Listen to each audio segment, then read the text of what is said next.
Euphoria. Gunasekhar నుంచి మనం ఈ టైటిల్‌ని, ఇంకా ఈ టైప్ స్టోరీని మనం ఎక్స్‌పెక్ట్ చేసుండము. ఇంకా ఈ యూఫోరియా సినిమా ఎలా ఉందంటే, నాకైతే జస్ట్ యావరేజ్ అనిపించింది.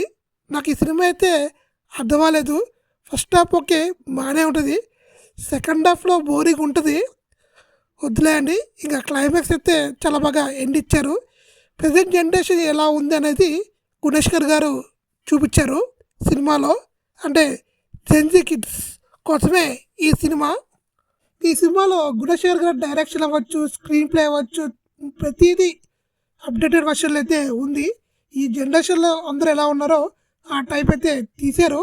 అయితే ఈ టైప్ స్టోరీలు మలయాళంలో ఇంకా హిందీలో ఎక్కడో వచ్చేవయ్యా. మరి ఇది ఫ్రెష్ స్టోరీ అయితే అస్సలు కాదు. ఎక్కడో చూసామే అనే థాట్ అయితే వస్తుంది. ఇంకా సారా అర్జున్ గురించి మాట్లాడుకోవాలంటే, సారా అర్జున్ చాలా బాగుంది. తన యాక్టింగ్ కూడా చాలా బాగుంది చెప్పుకోవచ్చు.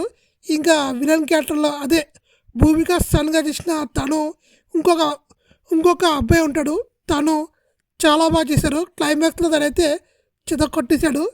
ఇంకా సినిమా గురించి చెప్పుకోవాలంటే ఓకే, అంతే. మరీ ఏమీ సూపర్ రా బాబు అన్నట్టు లేదు కానీ ఓకే. నాకైతే జస్ట్ ఓకేలా అనిపించింది. కొన్ని సీన్స్ అయితే చాలా బోరింగ్ ఉంటాయి. ఇంకొన్ని సీన్స్ అయితే ఇంట్రెస్టింగ్గా ఉంటుంది. ఇంకా ఓవరాల్ చెప్పుకోవాలంటే నా రేటింగ్ అయితే 2/5. ఈ సినిమాను మాత్రం మిస్ కాకండి. ఎందుకంటే గుణశేఖర్ గారు సరికొత్త సరికొత్త టేకింగ్ మేకింగ్ అయితే చేశారు. అదొకసారి చూసేయండి.